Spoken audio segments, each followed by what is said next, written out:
இல்லை, இன்னைக்கு பட்ஜெட் மக்கள் எல்லாம் ரொம்ப தெளிவாக இருக்காங்க. இப்போ எதிர்கட்சிகள் தூண்டி விடுறதுக்காக பல்வேறு வாக்குறுதியை கொடுத்தாரு முதலமைச்சர், அதெல்லாம் அறிவிச்சாரான்னு கேட்குறாங்க.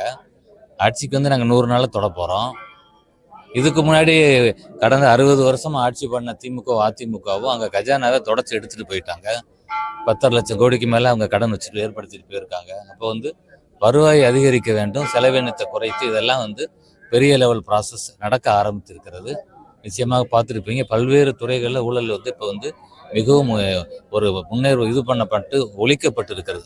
குறிப்பாக பத்திரப்பதிவு துறையெல்லாம் பார்த்தீங்கன்னா இன்னைக்கு மக்கள் ரொம்ப சந்தோஷப்படுறாங்க. சாமானிய மக்களுக்கான வேலை ஈஸியாக நடக்குது. அப்போ நிச்சயமாக நம்ம வந்து 100 நாளில் ரிசல்ட் நீங்கள் எதிர்பார்க்க முடியாது. ப்ராசஸ் தொடங்கி இருக்குது. ஆட்சி 5 ஆண்டு காலம் இந்த ஆட்சி. இன்னும் சொல்லப்போனால் தமிழ்நாட்டில் இன்னும் 25-30 வருஷத்துக்கு சிஎம் விஜய் சாரோடைய ஆட்சி தான் இருக்கும். அப்படிதான் மக்களுடைய மனநிலையை பார்த்தா தோன்றுகிறது. ஒரு மாற்றம் வராதான்னு எதிர்பார்த்து காத்திருந்த மக்கள் இந்த தேர்தலில் தங்களுடைய ஒரு புரட்சியை காமித்திருக்கிறார்கள். நிச்சயமாக தொடர்ச்சியாக அடுத்தடுத்த கட்டமாக எல்லா நல்ல விஷயங்களும் தமிழ்நாட்டுக்கு நடக்கும். ஆமாங்க, ஒரு ஜனநாயக ஒரு இது நடைமுறையை கடைபிடித்து நாடாளுமன்ற உறுப்பினர்களுக்கான அழைப்பை கொடுத்தார் தமிழக முதல்வர். 20 எம்பிக்கள் கலந்துக்கிட்டாங்க. திமுக அதிமுக புறக்கணிக்கிறாங்க அரசியல் காரணத்துக்காக. தமிழ்நாட்டு மக்கள் நலனை கருத்தில் எடுத்து அவங்க வந்து அவங்க கருத்தை பதிவு பண்ணியிருக்கணும்ல, பண்ணலை.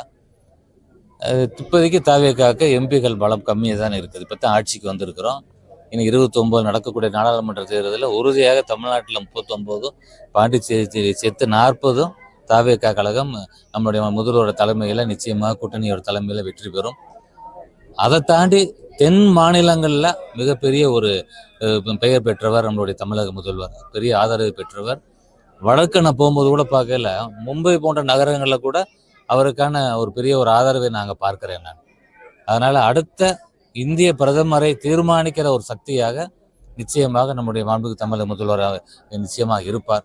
அந்த வகையில் பார்த்தோம்னா 29 தேர்தலுக்கு பிறகு மத்திய அரசுக்கு நம்ம வந்து அழுத்தம் கொடுக்கக்கூடிய அளவில் நிச்சயமாக நம்ம ஒரு பெரிய இடத்துல நம்ம மாநில அரசு இருக்கும். இப்பயும் வந்து ஒரு நட்புறவோடு தான் மத்திய அரசை நம்ம அணுகிக்கிட்டு இருக்கிறோம். நிச்சயமாக தொடர்ந்து தமிழ்நாட்டுக்கு நல்லது நடக்கும்.